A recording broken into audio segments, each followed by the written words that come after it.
Nah, kita lanjutkan pembahasannya tentang atlas. Kita akan masuk ke ini ya, komunikasi tim perikatan. Ya, ini nanti diisi.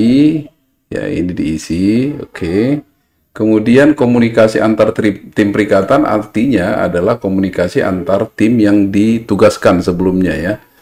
Nah, artinya materi ini seharusnya sudah ada pada tim perikatan. Apakah tim perikatan memahami ruang lingkup pekerjaan yang akan dilaksanakan? Ya, kita pastikan iya ya.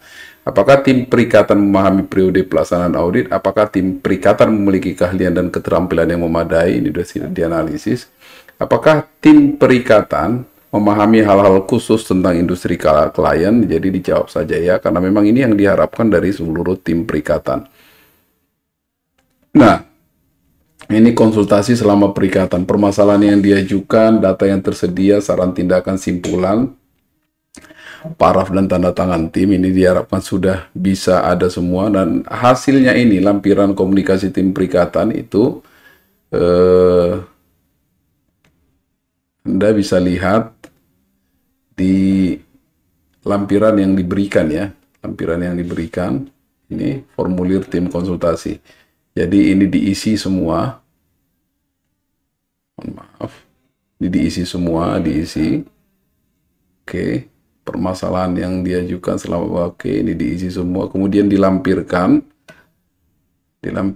ke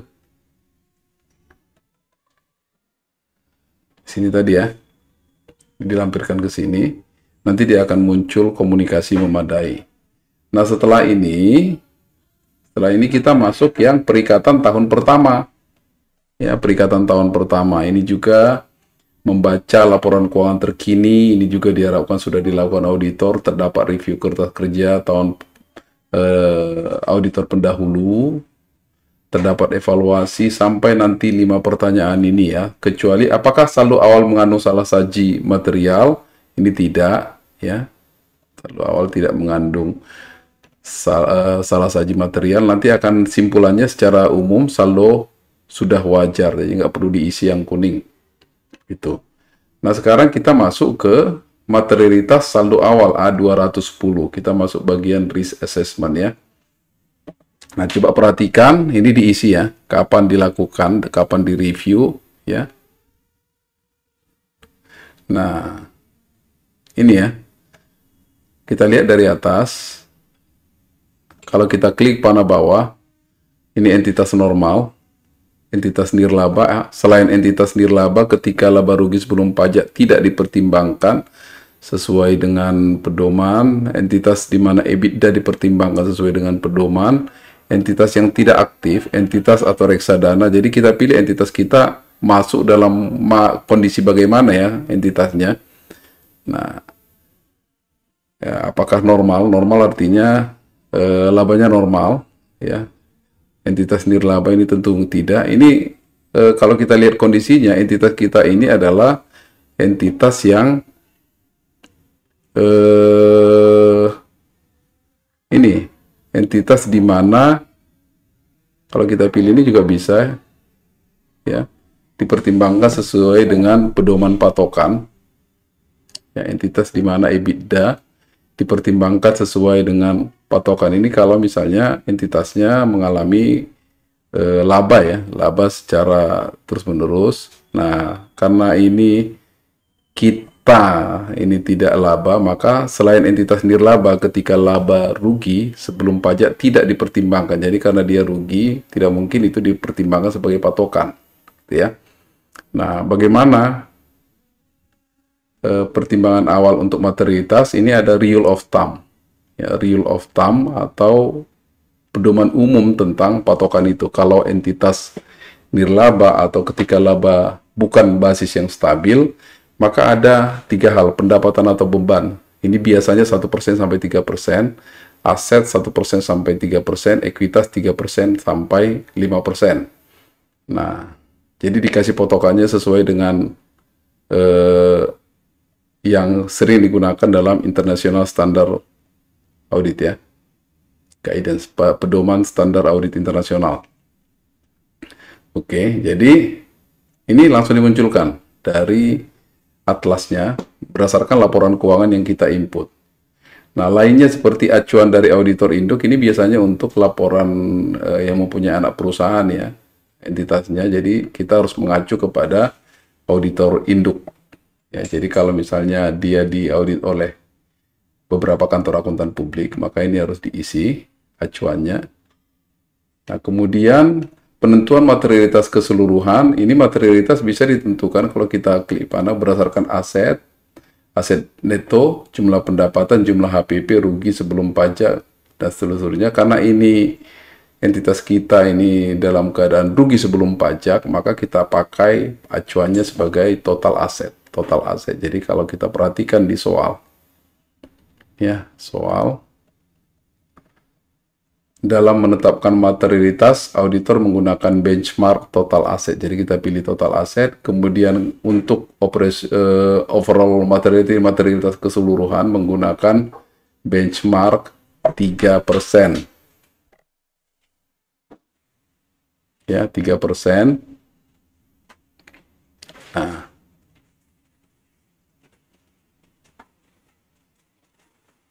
kemudian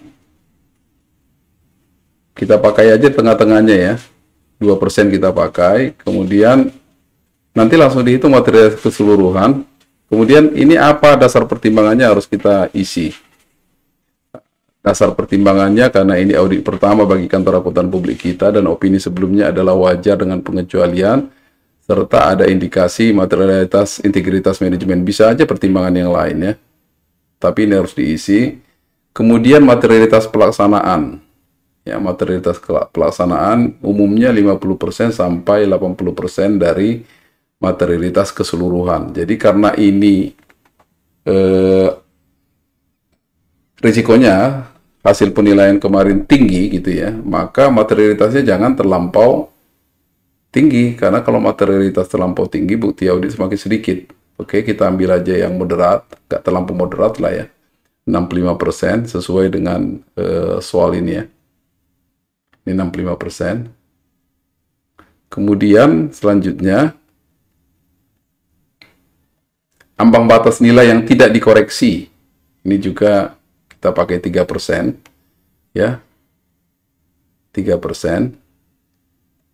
Nanti coba dibaca tentang materialitas saldo akun ini ya, supaya lebih mengerti apa yang dimaksud dengan overall materiality, performance materiality. Oke. Nah, apakah terdapat pertimbangan spesifik? Kalau diklik ini ya, tentukan spesifik materiality akan muncul. Ya. Tapi di sini juga bisa nanti kelihatan juga. Oke. Nah, coba perhatikan. Kita lihat soal yang spesifik materiality di sini di soal kita. Ya, spesifik materiality adalah sediaan dan utang pajak. Materialitas. Jadi kita pilihlah sediaan dan utang pajak dengan 30% dari PM dan 50% dari SOM. Nah, kalau kita isi di sini 30%, ya, 30%.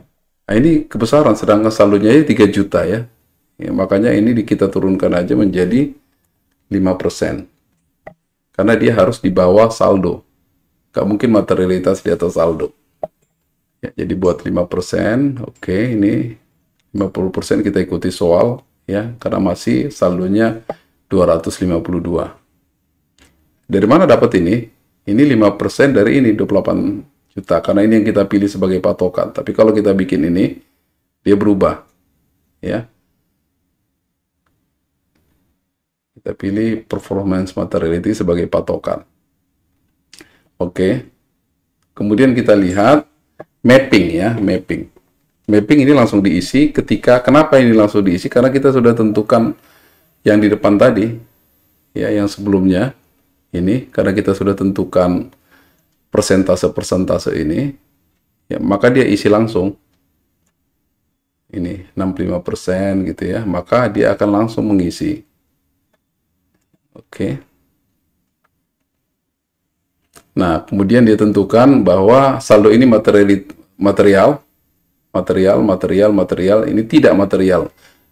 Ya, acuannya ini ya, yang kita pakai 28 juta. 65% dari 28 juta. Ini material ini tidak material 15 juta karena masih di bawah. Oke, ini tidak material masih 2.500.000 inilah. Jadi langsung dinilai. Nah, ini tidak material tapi dianggap material karena dia masuk dalam spesifik. Kenapa begitu? Karena sediaan mungkin dipandang sebagai akun yang penting untuk diamati oleh auditor walaupun saldonya sedikit. Ya, termasuk utang pajak. Oke. Nah, setelah selesai ini, materialitasnya sudah ditentukan, artinya untuk kas dan setara kas, ini nanti harus lebih dicermati ya, karena dia nggak material. Ya. Oke. Nah, selanjutnya setelah diisi itu, kita akan masuk ke kertas kerja berikutnya. Ini ya.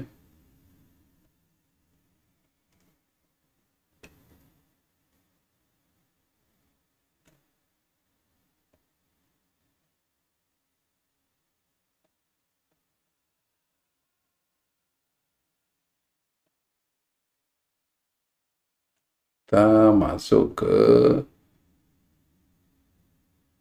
prosedur analitis awal. Prosedur analitis. Jadi tadi sudah materialitas, sekarang prosedur analitis awal.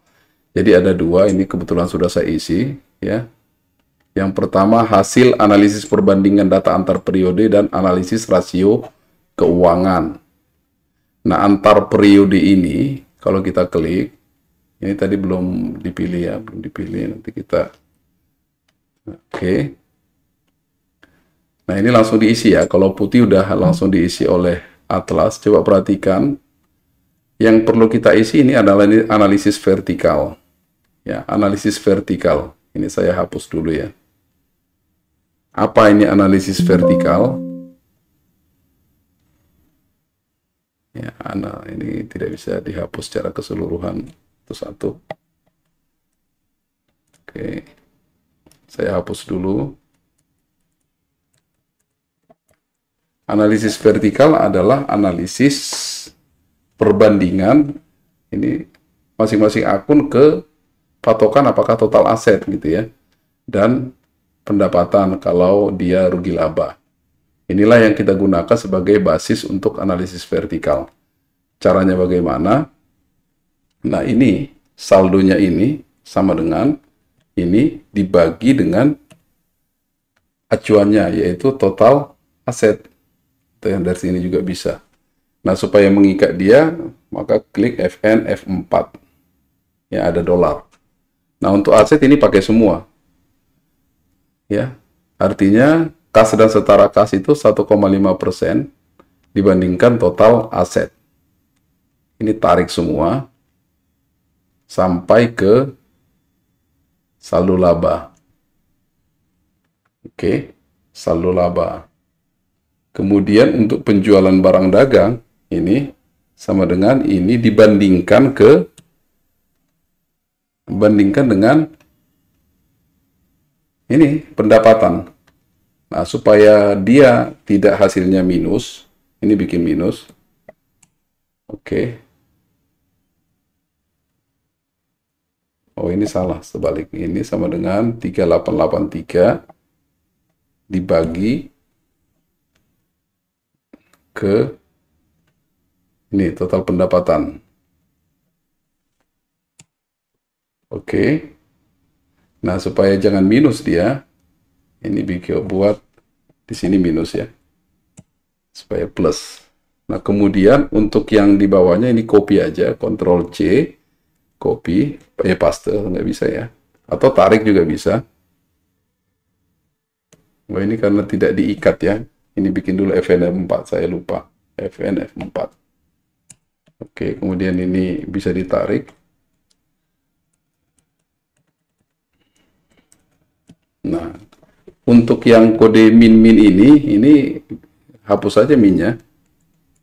Supaya plus. Ini juga begitu, hapus minnya jadi supaya plus. Nah, yang plus-plus ini juga ini.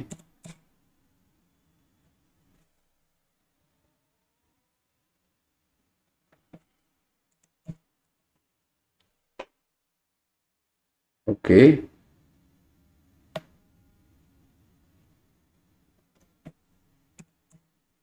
Nah, udah muncul ya.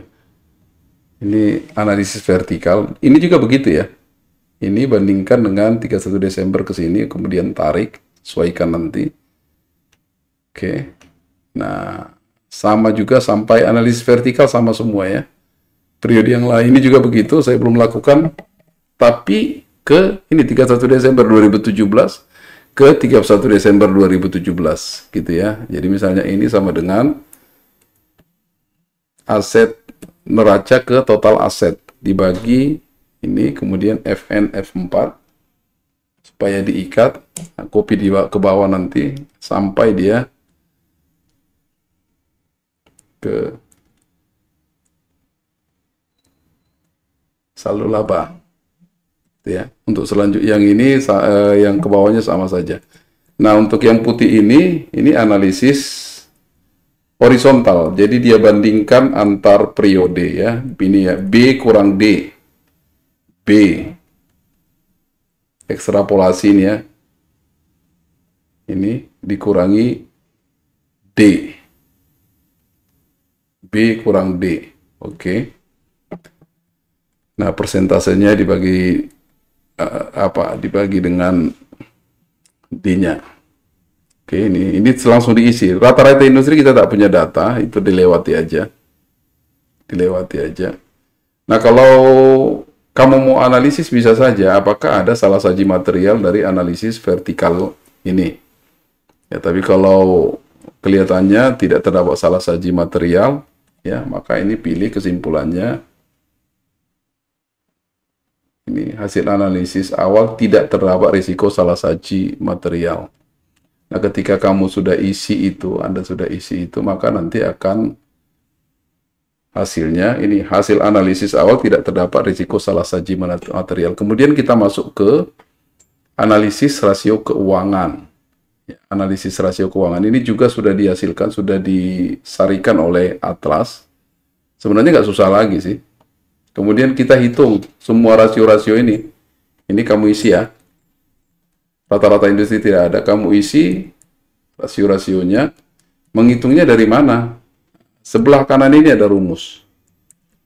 Ya, kamu hitung berdasarkan rumus ini. Ya, rumus ini. Oke, nanti dihitung. Ya, dihitung semua berdasarkan rumus tersebut. Jadi nanti ini harus terisi semua ketika presentasi. Oke. Nah, kemudian ini juga tak perlu lagi diisi karena sudah diisi oleh Atlas ya. Yang kamu isi adalah yang bagian kuning berdasarkan rasio-rasio yang ada di sini. Oke. Nah, nanti ketika sudah selesai itu, kamu harus menyimpulkan apakah terdapat risiko salah saji material. Dipilih. Ya, kalau misalnya terdapat risiko salah saji, ini harus dijelaskan kenapa ya ini diisi. Tapi jangan lupa untuk mengisi kepala dari kertas kerja kita. Jangan lupa diisi dengan perkiraan waktunya. Ya, oke, begitulah untuk dikerjakan sebelum dipresentasikan minggu depan. Terima kasih.